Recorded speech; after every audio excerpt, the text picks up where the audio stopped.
Guys, welcome to my YouTube channel Krishna law classes. आज हम अपने इस लेक्चर में डिस्कस करने जा रहे हैं मेंस के लिए क्वेश्चन देखेंगे हम, जो हमारा टॉपिक है जिसमें बलवा और दंगा और इनके बीच में डिफरेंस क्या है। तो चलिए स्टार्ट करते हैं। सबसे पहले हम देखेंगे बलवा क्या होता है।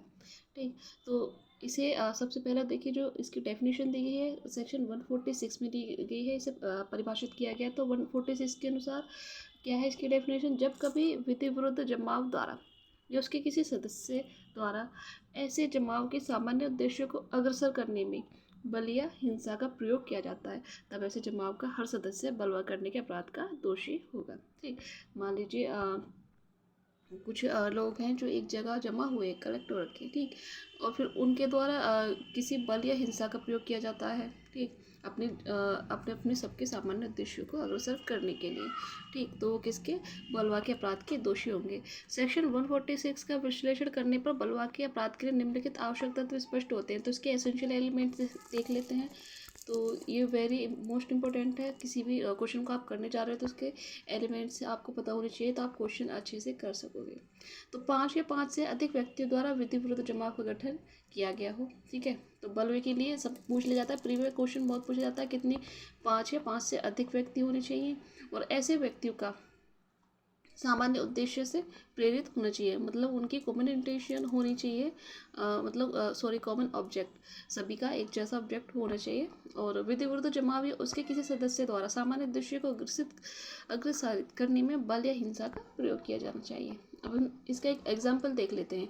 एक ही पत्नी एक्स, जो दुष्चरित्र थी, अपने माता पिता के घर चली गई। ठीक, इस पर ए तथा उसके घर 4 भाई बी सी डी ई एक ही दुष्चरित्र पत्नी का नाक काटने के इरादे से उसके माता पिता के घर चले गए। बी तथा सी ने बल तथा हिंसा का प्रयोग किया एवं ए, जिसके पास छोटा सा चाकू था, से एक्स की नाक काट ली।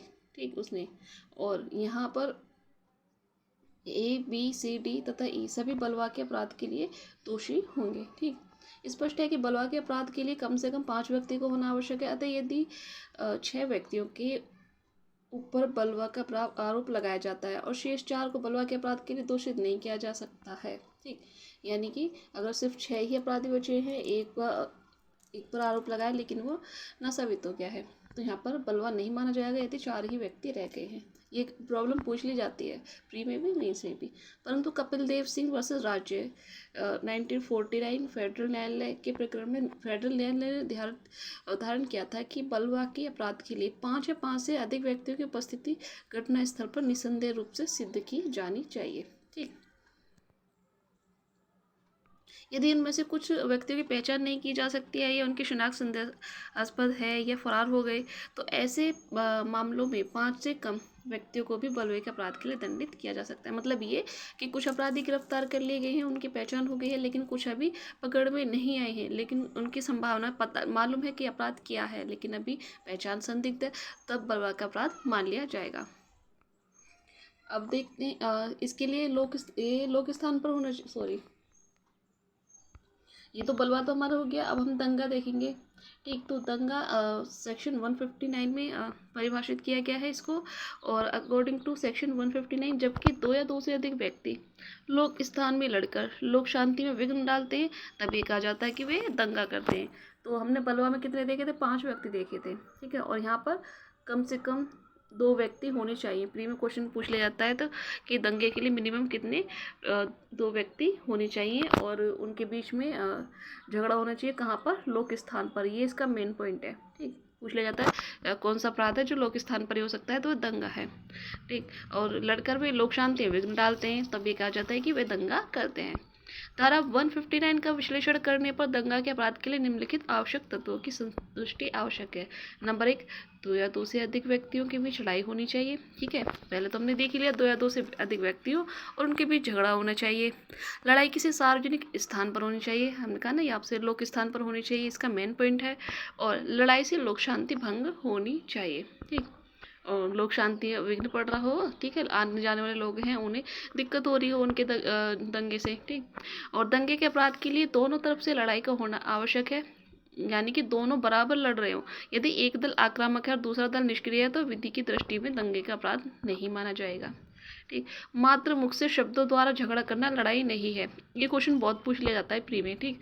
केवल शब्द दंगे की कोटि में नहीं आते, वास्तविक हाथापाई होनी जरूरी है। ठीक। लड़ाई के लिए दोनों पक्षों के बीच कम से कम हाथापाई का होना आवश्यक है, यानी एक्चुअल एक्सचेंज ऑफ ब्लो। ठीक।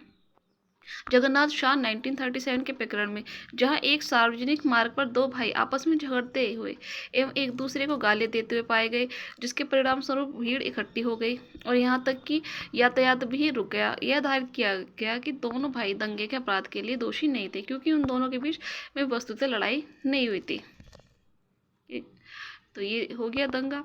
और इसका जो मेन पॉइंट है, लोक स्थान, धारा 159 के प्रयोजन के लिए लोक स्थान का तात्पर्य वह स्थान है जहां आम आदमी आता जाता है और यह आवश्यक नहीं है कि उस स्थान पर आम व्यक्ति को अपने आने जाने का अधिकार है अथवा नहीं। ठीक।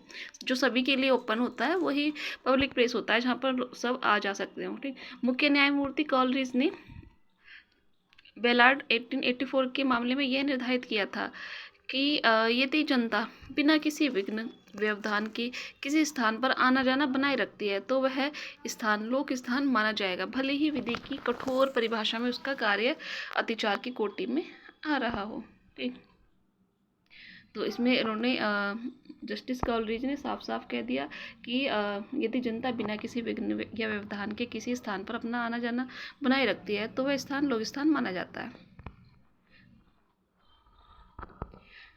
रेलवे प्लेटफॉर्म, नाट्यगृहों और अन्य खुली जगहों वाले स्थानों को जहां जनता मन बहलाव या मनोरंजन प्रयोजन के लिए लोक स्थान मनोरंजन के प्रयोजन से आती जाती है तो दंगे के अपराध के प्रयोजन के लिए लोक स्थान माना गया है।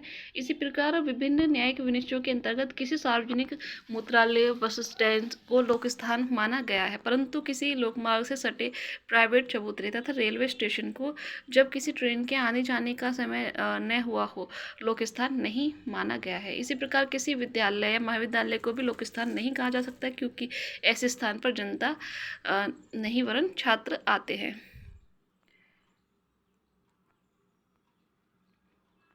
अब हम देख लेते हैं दंगा और बलवा में अंतर क्या है। वेरी मोस्ट इंपॉर्टेंट है, यहाँ से क्वेश्चन बनता ही बनता है। दंगे के अपराध के लिए कम से कम 2 व्यक्तियों का होना आवश्यक है, जबकि बलवे के लिए कम से कम 5 होने चाहिए। ठीक है, ये तो इसका पहला पॉइंट हो गया। ये जो डिफरेंस है, न केवल प्री में, मेंस में, दोनों में पूछ लिया जाता है। दंगे का अपराध लोक स्थान में ही हो सकता है, ये हमने देखा भी, जबकि बलवे का अपराध कहीं भी किसी भी स्थान पर हो सकता है। दंगे के अपराध के लिए दंड 1 मास का कारावास या 100 रुपये का जुर्माना, या दोनों हो सकता है। ठीक। 1 मंथ इम्प्रिजनमेंट और 100 फाइन। जबकि बलवे के अपराध के लिए दंड 2 वर्ष का कारावास या जुर्माना हो सकता है। तो बलवे के लिए 2 ईयर हो गया। तो ये था आज का हमारा टॉपिक। आई होप आपको वीडियो पसंद आया होगा।